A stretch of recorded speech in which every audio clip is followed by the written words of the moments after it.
Ну так вопрос на русском, значит киргизы. Мы не говорим English или American, потому что так на оригинальном языке. Смотри, умник. Во-первых, нет такой республики Киргизия.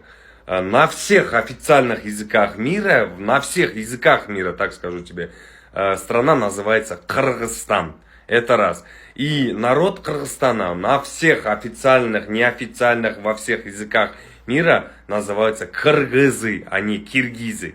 Понимаешь? И то, что ты сейчас говоришь, вопрос был на русском, поэтому киргизы. Окей, хорошо. Значит, ты, наверное, знаешь то, что в казахской, в кыргызской, вообще тюркоязычной фонетике нет слова, нет буквы F.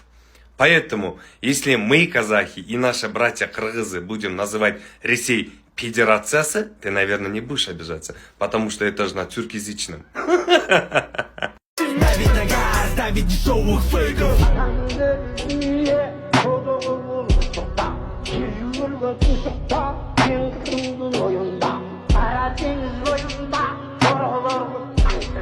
Osman Tanrı görünce, beni kendin can çıkar.